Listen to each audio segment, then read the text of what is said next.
2025 की स्टार्टिंग में आप सभी लोगों ने अपने लिए एक बहुत ही मस्त सा टारगेट, एक बहुत प्यारा गोल सेट किया था कि हमारा जो भी प्रीवियस टाइम का लॉस है ट्रेडिंग के अंदर, हम उसे रिकवर करके ब्रेक इवन पे आ जाएंगे या प्रॉफिटेबल ट्रेडर बन जाएंगे। लेकिन अभी तक 2025 के 6 महीने गुजर चुके हैं और बस 6 ही महीने बचे हैं।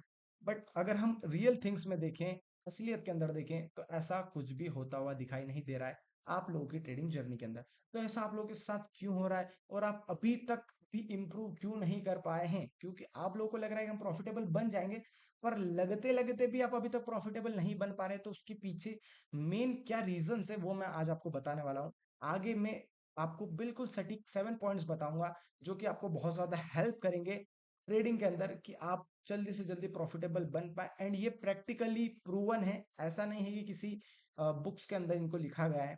जस्ट एक मेरा पर्सनल प्रैक्टिकल नॉलेज है कि ऐसा करने से ऐसा होगा ट्रेडिंग के अंदर। ठीक है, दूसरी फील्ड की हम बात नहीं कर रहे, हम ट्रेडिंग फील्ड की बात करें जो कि बहुत ज्यादा इंपॉर्टेंट है। सो जो सबसे पहली चीज है कि हम जो करते हुए आ रहे हैं, अगर हम उसे करेक्ट वे में कर रहे थे या अगर वो सही होता तो हमें सही रिजल्ट्स मिलते, क्योंकि अच्छी चीजों के रिजल्ट्स अच्छे ही आते हैं। अगर हम किसी फील्ड में मेहनत कर रहे हैं सही तरीके से, सही ढंग से, तो उसके रिजल्ट सही आने चाहिए। बट अगर रिजल्ट सही नहीं है, मतलब हम जो कर रहे हैं वो चीजें गलत है। तो प्रीवियस जितनी भी चीजें हैं उनको हमें भूलना होगा, बिल्कुल रीसेट मारना होगा अपने माइंड को, जो कि इतना आसान नहीं होता है। बोलने के लिए आसान है लेकिन करना बहुत मुश्किल होता है। बार बार जो आपका प्रीवियस नॉलेज है वो आपको टच करेगा कि नहीं नहीं नहीं, ऐसा थोड़ी, हमें तो ऐसा करना है। लेकिन अपने माइंड को एक बात बोल देना कि अगर जो पहले मैं कर रहा था अगर उससे कुछ अच्छा होने वाला होता तो अभी तक हो चुका होता। So let reset your mind and start a new game. क्योंकि अगर हम एक न्यू स्टार्ट नहीं करेंगे तो ये लाइफ ऐसे ही निकल जाएगी और जो आपका गोल था एक एक्सेप्शनल वेल्थ बनाने का ट्रेडिंग के अंदर, वो ऐसा ही रह जाएगा और आपको एक ना एक दिन मार्केट को छोड़ना ही पड़ेगा। तो पहली चीज है कि आपके माइंड के अंदर जितना भी कचरा भरा हुआ है उसको साइड कर दो, क्योंकि वो नॉलेज नहीं, वो कचरा ही है जो आपको रियल मार्केट्स के अंदर काम नहीं आ रहा है, जो रियलिटी में आपको बेनिफिट नहीं दे रहा है, उसे कचरा ही माना जाएगा, ना कि किसी काम की चीज मानी जाएगी। ठीक है। सो उसके बाद सारा कचरा बाहर निकालने के बाद हमें एक सिस्टम तैयार करना पड़ेगा। उस सिस्टम के अंदर हमें थोड़ा सा समझ के, थोड़ा सा कॉमन सेंस के साथ ट्रेडिंग करनी पड़ेगी, क्योंकि ट्रेडिंग थ्योरेटिकल नहीं है ना, प्रैक्टिकल चीज है। ट्रेडिंग में भी कॉमन सेंस काम आता है। मैं आपको बताता हूँ कैसे।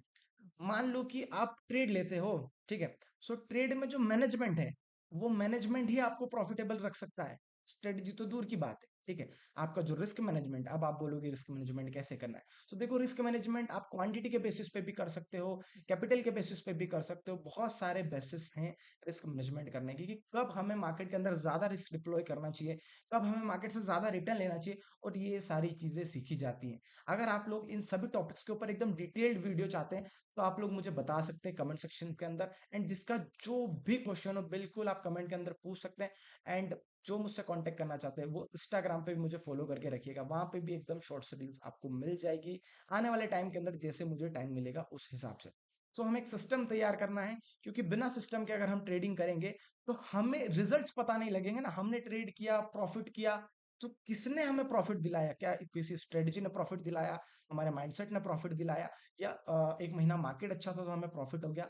What was the main reason, ठीक है, बिहाइंड अवर प्रॉफिट? सो ये हमें पता होना चाहिए क्लियर बेसिस पे। उसके बाद हमें ट्रेडिंग जनरल मेंटेन करना कंपलसरी है, क्योंकि लिखा हुआ बोलता है, हमारे दिमाग में इतनी सारी चीजें एकदम प्रॉपर वे में स्टोर्ड नहीं होती। सो कहीं पे भी आप चाहे तो एक्सेल पे अपना ट्रेडिंग जर्नल बना सकते हैं, या आप बुक्स के अंदर भी अपना ट्रेडिंग जर्नल बना सकते हैं, कॉपीज के अंदर। तो वो भी एक बेस्ट तरीका है। बट वहां पे हमें सारा मार्केट का बिहेवियरल नोटिस लिखना है। हर एक ट्रेड के पीछे एक पेज होना चाहिए जो कि कंप्लीटली फिलअप हो, कि आखिर में क्या सिचुएशंस बनी थी, अगर आप उस लेवल तक मार्केट को समझ पाए हैं तो। उसके बाद हमें क्वांटिटी मैनेजमेंट, ठीक है, क्वांटिटी को मैनेज करना सीखना पड़ेगा, कि इस ट्रेड के चलने के चांसेस ज्यादा है, इस ट्रेड में प्रोबेबिलिटी ज्यादा है, तो मैं यहाँ पे लेस रिस्क है तो मैं ज्यादा क्वांटिटी पुट ऑन कर सकता हूँ, तभी हम प्रॉफिटेबल ट्रेडर बन सकते हैं। इस वाले ट्रेड को मैं ज्यादा होल्ड आउट कर सकता हूँ, क्योंकि यहाँ पे पोटेंशियल है। मान लो मेरे जाने के लिए 100 रुपए और आने के लिए अगर 500 रुपीज है, तो मैं क्यों ना रुकूं? अगर ऐसे 10 ट्रेड में से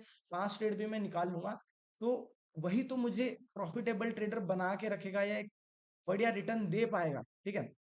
ठीक है। सो हमें रिस्क को मैनेज करना सीखना है, जो कि मैंने आपको बताया कि किस तरीके से हमें रिस्क को मैनेज करना है, कि किस दिन हमें किस क्वांटिटी पे प्ले करना है।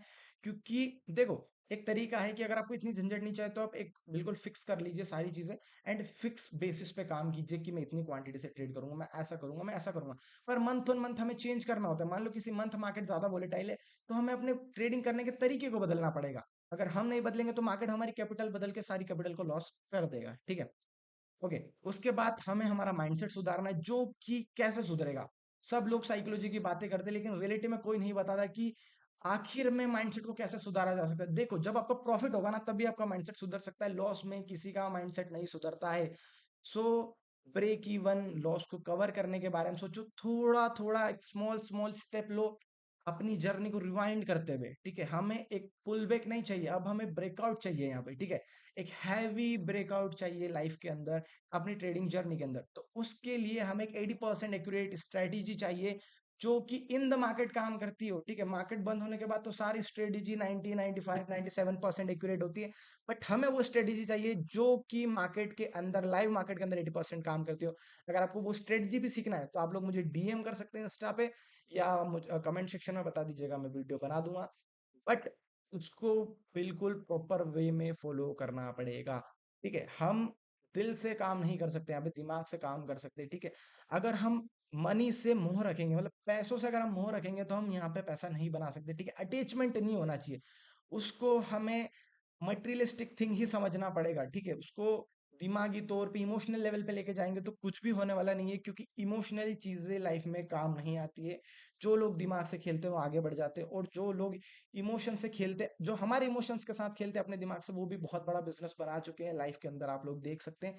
अगर किसी बिजनेस को आप स्टडी करेंगे तो आपको ये सारी चीजें पता लग जाएंगी। तो मैंने आपको जितनी भी चीजें बताई, मैं आपको एक बार रिवाइज करवा देता हूँ, ठीक है। सो पहले तो हमारे जो प्रीवियस जितना भी नॉलेज उन सबको भूल जाओ, एक सिस्टम तैयार करो, ट्रेडिंग जर्नल को मेंटेन करो, क्वांटिटी मैनेजमेंट को सीखो, रिस्क मैनेजमेंट को सीखो, माइंडसेट को सुधारो, अपनी साइकोलॉजी को सुधारो। वो कैसे सुधरेगी? जब लाइव मार्केट में आपका प्रॉफिट होगा, उसके बिना नहीं सुधर सकती। कहना आसान है लेकिन करना मुश्किल है। So thank you so much. अगर किसी को वीडियो पसंद आया तो अपने फ्रेंड्स के साथ भी शेयर कर सकते हो आप लोग। ये वीडियो बहुत ज्यादा हेल्पफुल है प्रैक्टिकल वे में, ठीक है। So thank you so much. मिलते हैं नेक्स्ट वीडियो के अंदर, और नेक्स्ट वीडियो किस टॉपिक पे बनाना है जल्दी से आप लोग मुझे बता सकते हैं। Thank you so much, tata bye bye.